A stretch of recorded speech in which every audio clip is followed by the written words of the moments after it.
Vídeos novos todos os dias. Inscreva-se no canal e ative as notificações para não perder nenhum conteúdo. Salmo 120. Na minha angústia clamo ao Senhor, e Ele me ouve. Senhor, livra-me dos lábios mentirosos, da língua enganadora. Que te será dado ou que te será acrescentado, ó língua enganadora? Setas agudas do valente e brasas vivas de zimbro. Ai de mim que peregrino em Meseque e habito nas tendas de Quedar. Já há tempo demais que habito com os que odeiam a paz. Sou pela paz. Quando, porém, eu falo, eles teimam pela guerra. Até aqui a leitura da palavra de Deus. O que é descrito aqui? O salmista está refletindo sobre uma situação angustiosa que ele está passando. Ele habita no meio de gente hostil para ele, gente que usa mentira e abajulação para tirar a paz dele e para destruí-lo. E ele não tem o que fazer, e ele se sente encurralado. Então ele clama a Deus, ele pede que Deus o liberte daqueles mentirosos, daquelas pessoas que o caluniam e que lhe estão fazendo mal. E Deus responde, mas de uma forma diferente. Em vez de tirar os lábios mentirosos e os caluniadores, Deus, na verdade, faz com que o salmista olhe para aquela situação de uma perspectiva diferente. Ele diz aí no verso 2... Senhor, livra-me dos lábios mentirosos e da língua enganadora. Então isso revela o que estava trazendo angústia para ele. Havia pessoas que estavam mentindo sobre ele, né? É o que lábios mentirosos quer dizer. Provavelmente pessoas que estavam difamando o seu nome, caluniando, injuriando e espalhando inverdades a respeito dele. Ele estava sendo alvo de uma campanha de difamação e de assassinato de caráter. O seu nome estava sendo vilipendiado. Pessoas estavam falando dele e não estavam falando a verdade, estavam falando mentiras. Pessoas que provavelmente não o conheciam e que estavam apenas repetindo aquilo que eles tinham ouvido. Pelo verso 6 e 7, essas pessoas não queriam paz com ele, queriam na verdade a polêmica, porque ele fala que ele mora no meio de gente que odeia a paz e gente que teima pela guerra, mesmo quando ele quer ter paz com essas pessoas. Ele também diz no verso 2, ele pede que Deus o livre da língua enganadora. Lábios mentirosos, provavelmente pessoas que estavam falando mentiras sobre ele. Língua enganadora é pessoas que estavam falando mentiras a ele, bajulando. Gente falsa, trazendo elogios que não correspondiam ao sentimento do coração. Ele olhava aquela situação toda e ele não sabia o que fazer. Onde quer que ele olhasse, não tinha saída.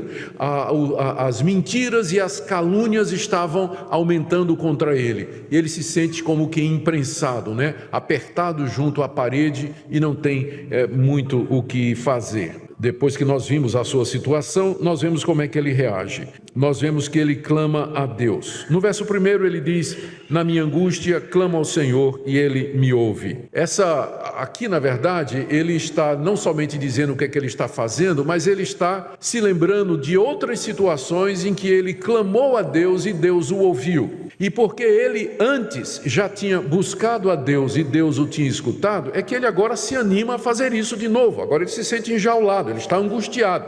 Mas ele lembra, antes eu já orei a Deus e Deus me escutou. E isso então o leva a buscar a Deus. Eu queria que vocês vissem 3 pontos aqui na oração dele. Primeiro, diz que ele clama. É mais do que pedir. O clamor é um pedido intenso, fervoroso, cheio de desejo, mostra a dependência que nós temos de Deus e revela a humildade de quem clama. É um grito de socorro, é mais do que um pedido, é um grito de socorro de alguém que se sente encurralado, não é? Ele clama a Deus. Segunda coisa, o nome que ele usa para Deus aqui, e temos que lembrar que no Antigo Testamento há vários nomes que são usados para se referir a Deus, mas o nome que ele usa aqui para se referir a Deus é o nome com o qual Deus se revelou à nação de Israel, Yahweh. Eu sou o que sou.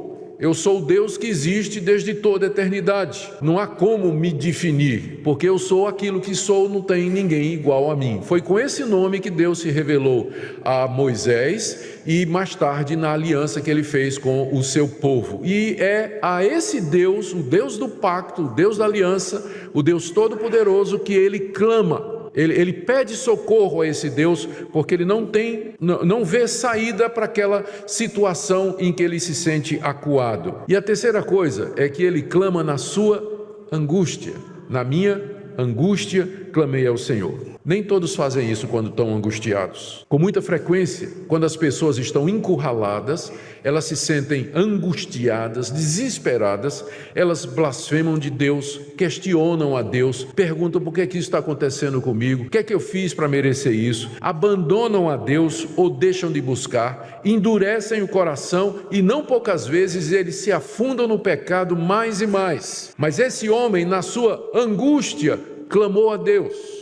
Ele buscou a Deus, ele pediu socorro a Deus no meio de todo aquele sofrimento. E o que é que ele pede a Deus? Verso 2, ele diz: Senhor, livra-me dos lábios mentirosos e da língua enganadora. Ele pede que Deus remova, elimine, mande para longe aqueles mentirosos que estão falando dele, aquele pessoal que está promovendo aquela campanha de difamação contra ele. Ele pede a Deus: Deus, tira esse pessoal da minha vida, eu estou angustiado, encurralado como um animal preso numa jaula, estou sofrendo aqui, me livra desse pessoal, manda esse pessoal para longe de mim. Geralmente essa é a oração que nós fazemos quando nós estamos diante de uma situação de aperto. O próprio Senhor Jesus, no Getsemane, orou de uma forma semelhante diante da perspectiva da cruz, da traição e dos soldados que se aproximavam para prendê-lo e levá-lo à morte. Ele disse: Pai, se possível, passa de mim esse cálice. O apóstolo Paulo também, ao receber um espinho na carne, que era causa de grande sofrimento e de angústia, 3 vezes ele orou a Deus para que Deus tirasse o espinho. Mas a partir do verso 3 e até o verso 4, nós vemos que Deus não atendeu o pedido dele exatamente daquela forma, mas ele agora olha para a situação de uma outra perspectiva. Ele olha para aquela situação do ponto de vista de Deus.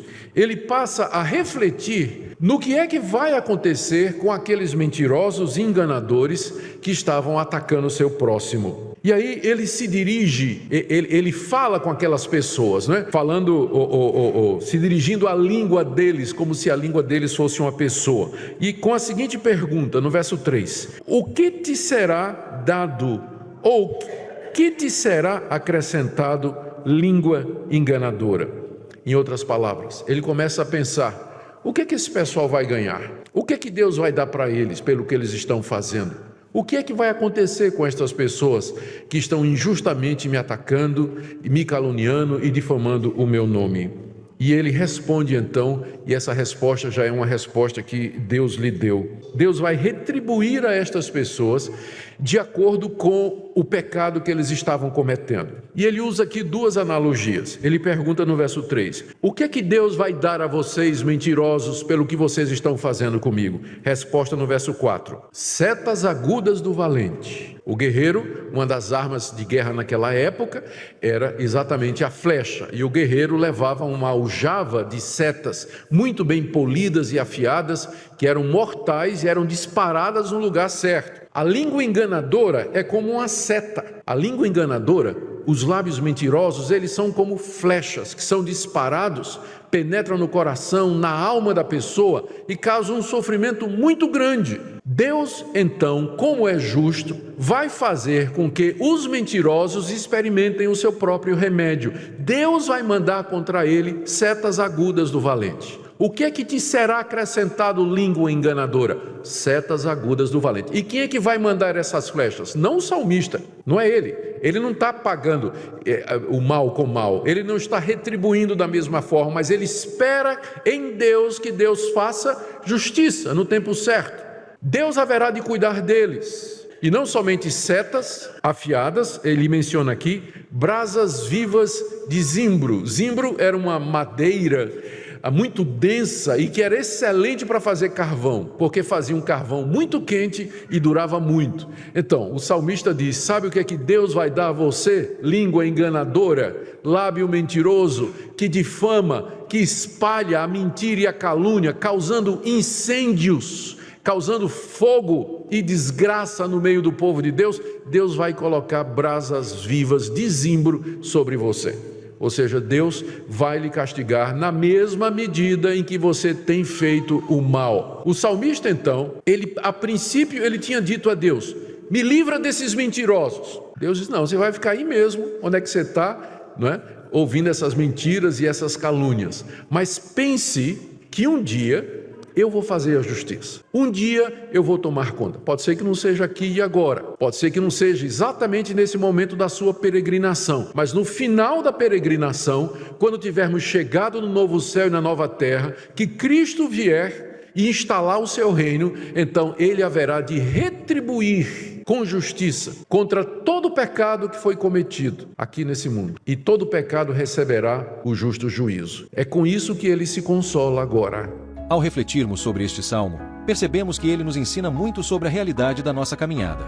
Assim como o salmista, todos nós em algum momento enfrentamos momentos de angústia, calúnia, injustiça e incompreensão. Vivemos em um mundo onde a verdade muitas vezes é distorcida e a busca pela paz nem sempre é correspondida. No entanto, a resposta do salmista nos mostra o caminho que devemos seguir. Em vez de retribuir o mal com o mal, ele clama a Deus. Ele entrega sua dor, sua indignação e sua injustiça nas mãos do Senhor, confiando que Deus é justo e que, no tempo certo, Ele trará a recompensa para cada um segundo suas obras. Deus nos vê, nos ouve e nos sustenta. Ele não apenas nos fortalece para suportar as provações, mas também nos dá uma nova perspectiva sobre elas. Se estamos cercados por mentiras e inimizades, nossa resposta deve ser a mesma do salmista: buscar a paz, confiar na justiça divina e perseverar no caminho da fé. Mas essa mensagem também nos convida a um exame de consciência. Será que, em algum momento, não fomos nós os responsáveis por espalhar palavras de engano, por ferir com nossos comentários ou por semear a discórdia? Que possamos pedir a Deus um coração sincero e lábios que promovam a paz, e não a guerra. Sinta-se à vontade para debater com respeito sobre esse tema na seção de comentários. Não se esqueça de deixar o gostei e se inscreva no canal para receber os próximos vídeos. Um abraço a todos, e fiquem com Deus.